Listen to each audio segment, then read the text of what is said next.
اعوذ باللہ من الشیطان الرجیم بسم اللہ الرحمن الرحیم توکلت علی الحی الذی لا یموت افوض امری الی اللہ ان اللہ بصیر بالعباد وما توفیقی الا باللہ ھذا کتاب الشہادات وفصولہ اربعۃ۔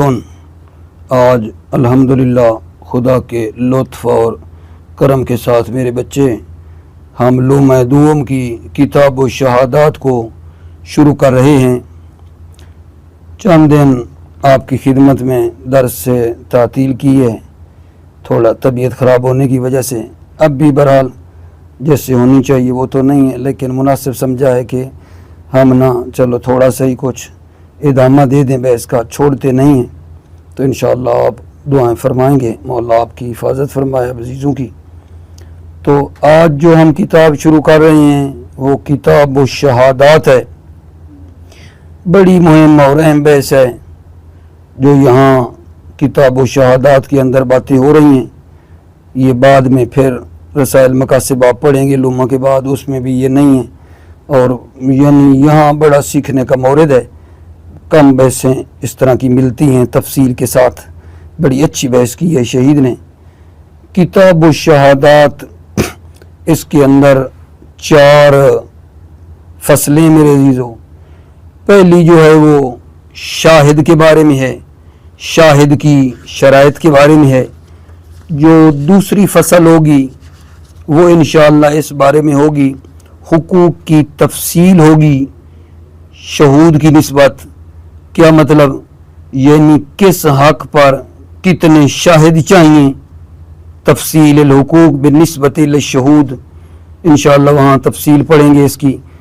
تیسری فصل آئے گی شہادت علی شہادت پر، اس کا کیا مطلب ہے وہ بھی انشاءاللہ بیان ہوگا کہ کچھ آدمی گواہ اصلی ہوتے ہیں، اصلی گواہ ہیں، اور اس کے اوپر کچھ گواہ ہوتے ہیں، وہ گواہ فری کہلاتے ہیں، جنہوں نے ان سے وہ بات سنی ہوتی ہے کہ انہوں نے اس طرح کر کے مطلب گواہی دی تھی، وہ شہادت علی شہادت کہلاتی ہے۔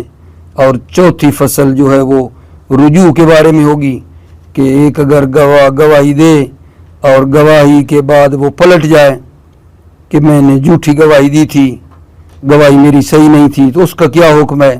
یعنی گواہی کے بعد وہ اپنے گواہی سے رجوع کر لے تو اس کا کیا حکم ہے؟ انشاءاللہ 4 فصلوں میں میرے بچے ہماری کتاب و شہادات جو ہے وہ ختم ہو جائے گی۔ پہلی فصل جو ہے وہ شاہد کے بارے میں ہے۔ جیسا کہ پیچھے آپ نے کتاب القضاء میں جانا کہ دعویٰ کو ثابت کرنے کے لیے، کسی دعویٰ کو ثابت کرنے کے لیے گواہوں کی ضرورت ہوتی ہے، کیونکہ قاضی کے پاس علم غیب تو نہیں ہے کہ وہ علم غیب کے ذریعے سے جو ہے دعوے لوگوں کے حل کرے، بلکہ اس بات دعویٰ کے لیے، کسی دعویٰ کو ثابت کرنے کے لیے گواہوں کی ضرورت ہوتی ہے۔ لہذا آج ہم اسی گواہ کی یعنی شاہد کی شرائط کے بارے میں جاننا چاہتے ہیں کہ وہ جو شاہد ہوتا ہے، ٹھیک ہے، وہ جو گواہ بنتے ہیں، شاہد ہوتے ہیں، ان کی کیا شرائط ہیں۔ ٹھیک ہو گئی بات؟ پہلی شرط یہ ہے میرے عزیزو، بلوغ۔ جو بندہ شاہد ہوگا اس کے لیے شرط ہے کہ وہ بالغ ہو، وہ بالغ ہو۔ دوسری شرط یہ ہے کہ وہ عادل ہو، عدالت شرط ہے شاہد کی۔ تیسری جو شرط ہے وہ عقل ہے، وضاحت کریں گے، کلی بات بتا رہا ہوں۔ آگے جو بنتی ہے جناب علی چوتھی شرط، وہ کیا ہے؟ اسلام ہے۔ آگے شرط کیا آ جائے گی جناب علی؟ ایمان ہے، عدالت ہے۔ اسی طرح اور بھی ہیں، ٹھیک ہے۔ ابھی جو میں نے پہلے بات کی ہے کہ شاہد کی شرائط میں پہلی شرط یہ ہے کہ وہ بالغ ہو، بالغ، ہاں ایک مورد ایسا ہے جس میں نابالغ کی گواہی بھی قبول ہے لیکن اس کی شرائط ہیں. پہلی بات کیا کی ہے کہ شاہد کی شرط یہ ہے کہ وہ بالغ ہونا چاہیے میرے بچے بالغ. لیکن ایک مورد ایسا ہے جس میں نابالغ کی گواہی بھی قبول ہے لیکن اس نابالغ کی بھی شرائط ہیں. نابالغ جس کی گواہی ایک مورد میں قبول ہے اس نابالغ کی 3 شرائط ہیں. کس مورد میں نابالغ کی گواہی قبول ہے؟ پہلی بات جرح زخم. ایک آدمی نے کسی کو زخم لگا دیا اس کو زخمی کر دیا تو وہاں اگر نابالغ بچہ ہو اور دیکھ رہا ہو تو وہ گواہی دے سکتا ہے کہ فلاں بندے نے اس بندے کو زخمی کیا ہے. جرح زخم میں نابالغ کی گواہی قابل قبول ہے. ٹھیک ہے، اس شرط کے ساتھ کہ وہ جو زخم اس کو لگا ہے وہ قتل تک نہ پہنچے. ما لم یبلغ النفس، ایسا زخم ہے جو اس کو قتل نہ کر دے. ایک کیل نہیں، حتیٰ اس زخم کی وجہ سے وہ مر بھی جائے یا نہ مرے. اصلاً زخم میں اگر کوئی کسی کو زخمی کرتا ہے تو نابالغ کی گواہی قابل قبول ہے. لیکن عرض کر رہا ہوں میرے بچے نابالغ بندے کی 3 شرائط ہیں. پہلی شرط یہ ہے کہ وہ 10 سال کا ہو، نابالغ 10 سال کا ہو. نمبر 2 وہ بچے جو کھیل رہے تھے وہ کسی مباح کام پر مشغول ہوں. کرکٹ کھیل رہے تھے، فٹ بال کھیل رہے تھے، یعنی کوئی ایسا کام تھا جو شرعی طور پر کیا تھا عزیزو جائز تھا. وہ بچے جب اس واقعہ کو دیکھ رہے تھے تو مباح کام میں وہ مصروف تھے. کرکٹ فٹ بال وغیرہ اس طرح کی چیزیں کھیلنے میں وہ مصروف تھے. دوسری شرط. تیسری شرط یہ ہے کہ اس فعل مشہود بہ جس کو دیکھا انہوں نے کہ فلاں نے فلاں کو مارا ہے اور زخمی کیا، دیکھ لیا نا، مشہود بہ فعل کو دیکھنے کے بعد یہ متفرق بھی نہ ہوئے ہوں یہاں تک کہ یہ گواہی دے دیں. یعنی جہاں یہ کھیل رہے تھے وہاں لوگ پہنچے تو انہوں نے گواہی دے دی کہ فلاں نے فلاں کو زخمی کیا ہے. کتنی باریکی ہے میرے عزیزو. کیونکہ اگر یہ فرض کریں کہ گھر چلے جاتے ہیں وہاں کسی آدمی کی ان سے دشمنی ہو اور وہ اپنے بچوں کو پڑھا دیں کہ اگر تم سے گواہی مانگے نا تو تم اس طرح گواہی دے دینا، بات تو بڑی خراب ہو جائے گی پھر. لہذا شرطیں لگائی ہیں.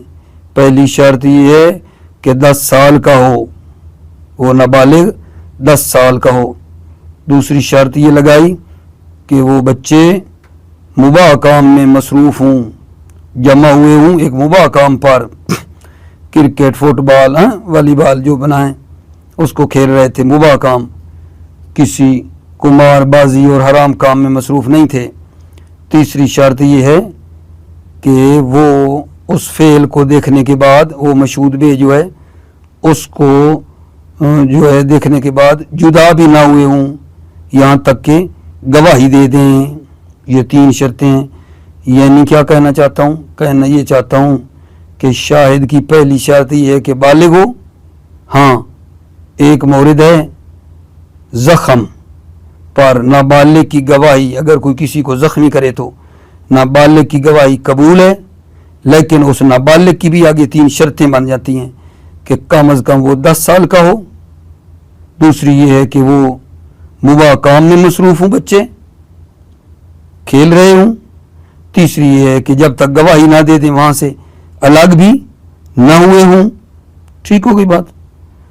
اچھا، فرماتے ہیں یہ جو کہا ہے نا شرط ہو البلوغ، کہ شاہد کی شرط یہ بالغ ہو، ٹھیک ہے، تو اس سے مراد یہ ہے کہ صرف بلوغ کی شرط نہیں ہے، باقی شرطیں ہیں، ٹھیک ہے نا، یہ جو ہے نا صرف بلوغ کی شرط نہیں ہے، یہ جو نابالغ نے زخم پہ گواہی دینی ہے صرف بلوغ والی شرط نہیں ہے، باقی شرطیں جو ہیں نا وہ ہیں اس نابالغ میں بھی، جو باقی شاہد کی شرائط ہوتی ہیں وہ ہیں، صرف اس زخم پر گواہی دینے میں نابالغ میں بالغ ہونے والی شرط نہیں ہے، باقی شرائط اسی طرح ہیں، ٹھیک ہے نا، باقی شرائط مثلا 2 آدمی گواہی دیں، 2 آدمی زخم پر گواہی دیں، یہ ہے، ٹھیک ہے، مذکر ہوں مؤنث نہ ہوں، ٹھیک ہے۔ نمبر 3، شہادت دعویٰ کے مطابق ہو، جو بندہ دعویٰ کر رہا ہے اس نے اس طرح مجھے مارا ہے، یہ گواہی دیں تو شہادت دعویٰ کے مطابق ہونی چاہیے، اس نے سر پہ کیا مارا، دعویٰ کرنے والا کہے چاقو مارا، یہ شہادت دینے والے کوئی اور چیز بتائیں، نہیں، دعویٰ شہادت مطابق ہونی چاہیے، شہادت دعویٰ کے مطابق ہو، یہ شرط ہے۔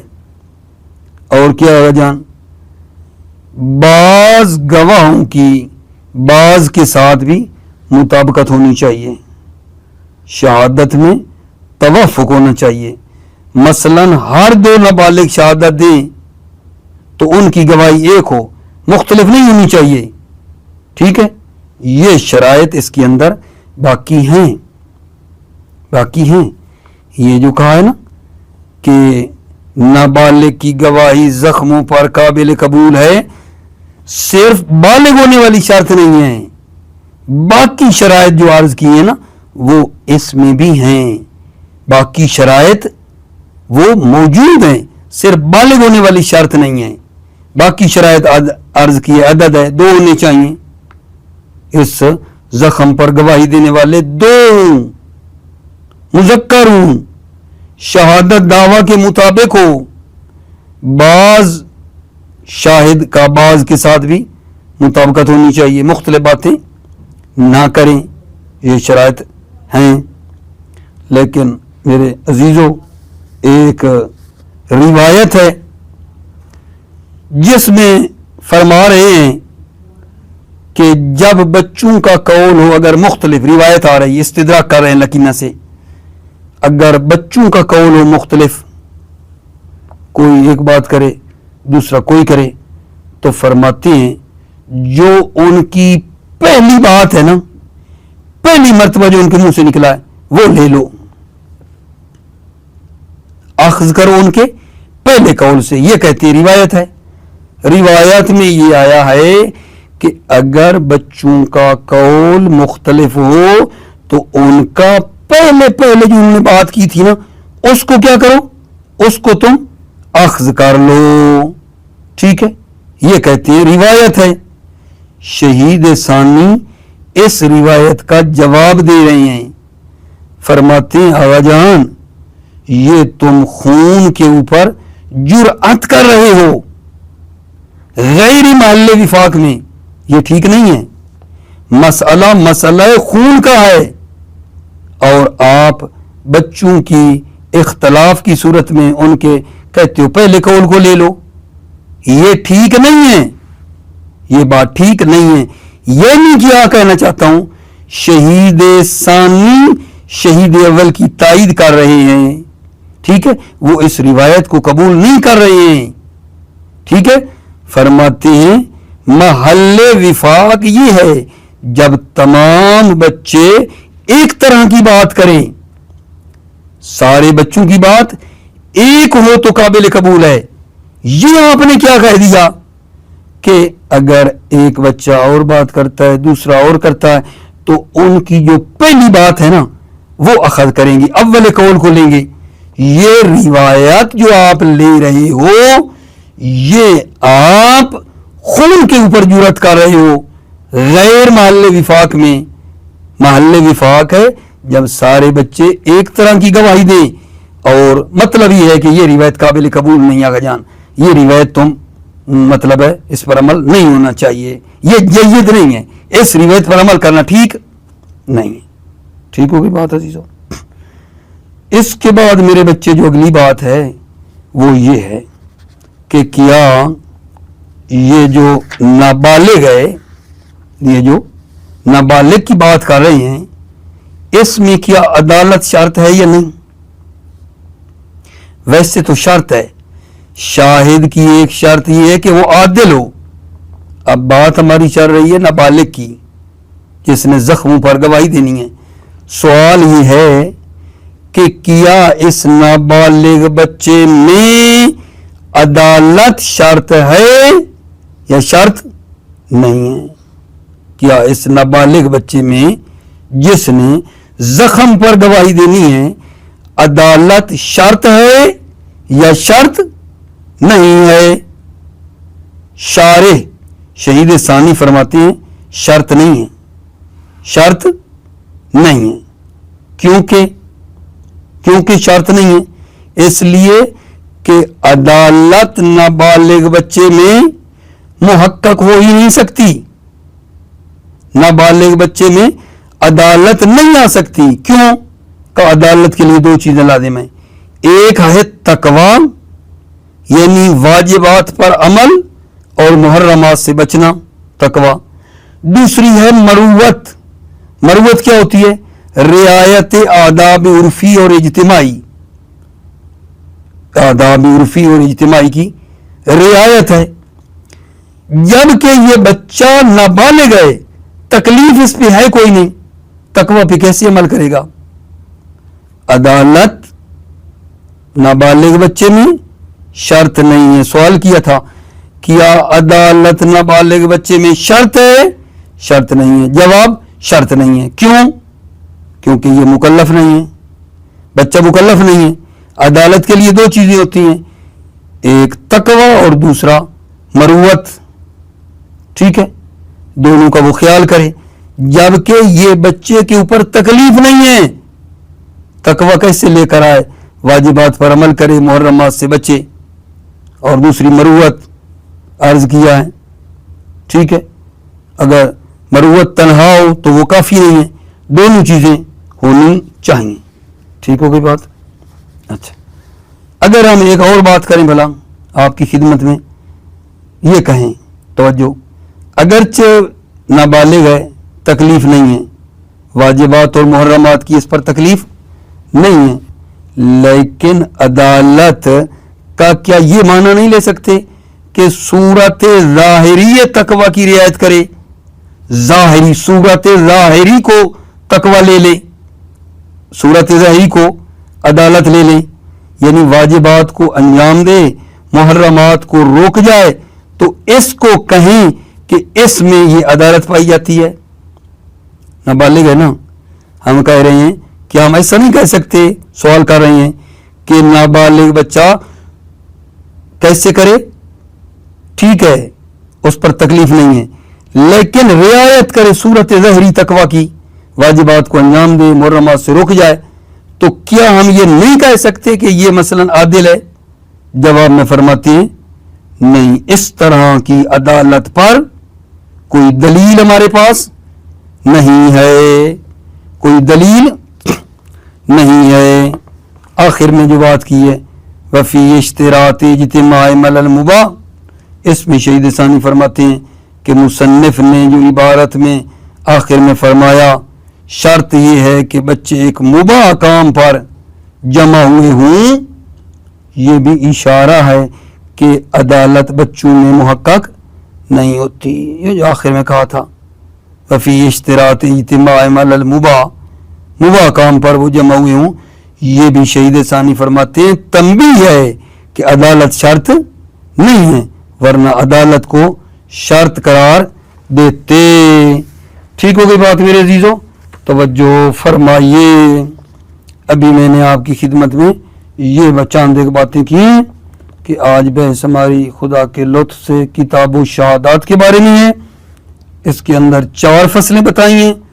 پہلی شاہد کی شرائط ہیں، دوسری حقوق کی تفصیل ہے کہ کس حق میں کتنے شاہد ہیں، تیسری شہادت علی شہادت ہے، اس کی بھی تفصیل آئے گی، گواہوں کے اوپر گواہ، اور چوتھی جب رجوع کے بارے میں ہے کہ کوئی گواہی سے اپنی پھر جائے تو اس کا کیا کرنا ہے۔ پہلی ان 4 فصلوں میں پہلی شاہد کی شرائط کے بارے میں ہے، جن میں پہلی بات بتائیے، پہلی شرط یہ کہ وہ بالغ ہو۔ ہاں، ایک مورد میں نابالغ کی گواہی قبول ہے اور وہ ہے زخم پہ، لیکن اس نابالغ کی بھی 3 شرطیں تھیں جو میں نے بیان کی ہیں۔ آخر میں یہ بات کی کہ عدالت نابالغ میں شرط ہے، یہ شرط نہیں ہے۔ ٹھیک ہے، یہاں تک لے آتے ہیں، توجہ۔ بسم اللہ الرحمن الرحیم۔ ھذا کتاب الشہادات، یہ کتاب الشہادات ہے۔ وفصولہ اربعۃ، فصولہ یعنی اس کتاب کی 4 فصلیں ہیں۔ الاول والشاہد، پہلی شاہد کے بارے میں ہے۔ والشرط والبلوغ، شرط شاہد کیا ہے؟ البلوغ، بلوغ ہے۔ الا فی شہادت علی الجراح، مگر یہ کہ شہادت کس پہ ہو؟ جراح جمع ہے جراحت کی جمع جراح ہے، مگر یہ کہ شہادت اور گواہی زخموں پر ہو، اس شرط کے ساتھ ما لم یبلغ نفسا، جب تک وہ جراحت اور زخم قتل تک نہ لے جائے، قتل تک نہ پہنچائے۔ وکیل مطلقاً، ایک کیل ہے کہ زخموں پر بچہ گواہی دے سکتا ہے مطلقاً، چاہے وہ زخم اس کے مرنے تک پہنچ جائے یا نہ پہنچے۔ فارسی میں کہتے ہیں چے بے مردن بے رسے چے نہ رسے، چاہے وہ زخم اس کے قتل اور مرنے تک پہنچ جائے یا نہ پہنچے، یہ بچہ زخموں پر گواہی دے سکتا ہے، لیکن اس کی شرائط ہیں اس نابالغ کی۔ بشرط البلوغ العشر سنین، شرط یہ ہے کہ یہ کتنے سال کا ہو؟ 10 سال تک کا ہو۔ شرط یہ ہے بلوغ العشر سنین، 10 سال کی عمر کا ہو۔ 1 2 وہیں یجتمع ولا مباین، یعنی وہ بچے جمع ہوئے ہوں مباح کام پر، فٹ بال، کرکٹ وغیرہ وغیرہ۔ تیسری شرط وَأَن لَا يَتَفَرَّقُوا بَعْدَ فِعْلِ الْمَشْهُودِ بِهِ إِلَىٰ أَن يُؤَدُّوا شَهَادَتًا، اور وہ بچے متفرق بھی نہ ہوئے ہوں فعل مشہود کے بعد یہاں تک کہ شہادت دے دیں، گواہی دے دیں۔ وجہ وہی ہے کہ اگر گھر جائیں تو ممکن ہے ان کو گواہی سے ہٹا کر دوسری گواہی پہ لگا دیا جائے، لہذا وہاں جب تک کھڑے ہیں وہاں کوئی ان سے گواہی لے لے، ادھر ادھر نہ ہوئے ہوں۔ والمراد حینئذ ان شرط البلوغ ینتفی، مراد مصنف حینئذ، یہ جو کہا شرط البلوغ الا فی الجراح، یہ جو کہا ہے نا حینئذ الا فی الجراح، مراد مصنف اس وقت کیا ہے؟ ان شرط البلوغ ینتفی، بلوغ کی شرط منتفی ہے، ٹھیک ہے۔ وَيَبْقَى مَا أَدَاهُ مِنَ الشَّرَائِطِ، اور باقی ما اداہو، بلوغ کے علاوہ من الشرائط، جو شرائط ہیں وہ باقی ہیں، التی من جملۃ العدد، جن جملہ شرائط میں سے عدد ہے، اور وہ عدد کیا ہے؟ وَهُوَ اثنان فی ذالک، اور وہ 2 ہیں، 2 ہونے چاہیے۔ ذالک اس شہادت جو زخم پہ ہے، اس ذالک شہادت جو زخم پہ ہے اس میں 2 ہونا شرط ہے، 2 بندے ہوں۔ والذکوریت، اور مذکر ہوں، مؤنث نہ ہوں۔ تیسری شرط ومطابقت الشہادت للدعویٰ، شہادت دعویٰ کے مطابق بھی ہو، دعویٰ اور ہو، بچے گواہی اور دیں، یہ بھی دن نہیں، شہادت دعویٰ کے مطابق ہو۔ وبعض الشہود لبعض، اور مطابقت ہو، ٹھیک ہے۔ وبعض الشہود لبعض و مطابقت ہو، یعنی بعض شہود کی بعض کے ساتھ مطابقت بھی ہو، 2 بچے جو گواہی دیں تو ملتی ہو گواہی ان کی، ایک کوئی اور کہے دوسرا اور کہے نہیں، وغیرہ، اور ان کی شرائط کے علاوہ غیر شرائط۔ لیکن رویہ میں ایک استدراک ہے، توجہ، لیکن رویہ ہونا الاخذ باول قولہم، لیکن عرض کر رہا ہوں استدراک ہے، روایت کیا گیا ہونا جب قول ان کا مختلف ہو، جب بچوں کا قول مختلف ہو تو کیا روایت کی گئی ہے؟ الاخذ باول قولہم لو اختلفا، اول قولہم ان کے پہلے قول کو لے لو، لو اختلفا اگر وہ اختلاف کریں، یہ روایت ہے، ٹھیک ہے۔ شہید ثانی اس روایت کا جواب دے رہے ہیں، ٹھیک ہے نا، جواب ہے اس روایت کا، والتحجم علی الدماء فی غیر محل الوفاق لیس بجید، تحجم کرنا، جرأت کرنا دماء اور خون کے مسئلے پر غیر محل وفاق میں جید نہیں ہے۔ محل وفاق کیا ہے؟ جب بچے سارے ایک طرح کی بات کریں، ٹھیک ہے، ایک کوئی کہے دوسرا کوئی کہے، یہ جید نہیں ہے، خون کا مسئلہ ہے۔ والتحجم علی الدماء، جرأت کرنا علی الدماء پہ، فی غیر محل الوفاق غیر محل وفاق میں لیس بجید، یہ جید نہیں ہے۔ تو آپ کہیں گے محل وفاق کیا ہے؟ محل وفاق بھی ہے جہاں بچے سارے ایک طرح کی بات کریں۔ پھر آگے میں نے آپ کو یاد ہوگا سوال کیا ہے، کیا عدالت اس نابالغ میں شرط ہے یا شرط نہیں ہے؟ تو کیا جواب دیا؟ عدالت شرط نہیں ہے۔ اما العدالت فالظاہر انہ غیر متحققۃ، عدالت جو ہے ظاہر یہ ہے انہا کہ یہ عدالت متحقق نہیں ہے، کیوں؟ لعدم تکلیف الموجب للقیام بوظیفتہا، کیونکہ بچے کے پاس تکلیف نہیں ہے جو موجب بنتی ہے قیام بوظیفہ عدالت، وظیفتہا عدالت کے وظیفے پر عمل کرنے میں، کیوں؟ من جہت تقوی، تقوی کے لحاظ سے، کیونکہ بچہ نابالغ ہے، واجبات کو انجام دے، محرمات سے روکے، وہ اس میں ہے ہی نہیں۔ اچھا دوسری مروت ہے، تو کہ مروت تو ہے، مروت بتایا نا آپ کو، آداب عرفی اجتماعی، والمروت غیر کافیۃ، مروت عدالت کے لیے کافی نہیں ہے، دونوں ہونی چاہیے، تقوی بھی ہو اور مروت بھی ہو، مروت کافی نہیں ہے۔ دوسرا سوال کیا تھا کہ یار یہ عدالت بنا لیں بچے کے لیے کہ وہ صورت افعال کو انجام دے اور محرمات کو ترک کرے، ایسے صورت، ٹھیک ہے نابالغ ہے، یہ دلیل و عدالت پر، یہ نہیں کر سکتے، اس طرح کہیں تو وَاعْتِبَارُ صورت الافعال والتروک لا دلیل علیہ، صورت افعال اور تروک کا اعتبار کرنا لا دلیل علیہ، اس پر کوئی دلیل نہیں ہے۔ وفی اشتراط اجتماعہم علی المباح تنبیہ علیہ، شہید ثانی فرماتے ہیں یہ جو شرط کرائی ہے اشتراط اجتماعہم کہ یہ بچے جمع ہوئے ہوں ایک مباح پر، یہ کیا ہے؟ شرط کرنا کہ یہ جمع ہوئے ہوں مباح پر، تنبیہ علیہ، یہ تنبیہ ہے اس بات پر، کس بات پر؟ کہ عدالت شرط نہیں ہے، یہ بھی تنبیہ ہے، ورنہ عدالت کو وہ کیا کرتے؟ شرط قرار دیتے۔ ٹھیک ہو گئی بات عزیزوں؟ موفق مؤید رہو میرے بچے، سلامتی ہو آپ کی۔ السلام علیکم ورحمۃ اللہ وبرکاتہ۔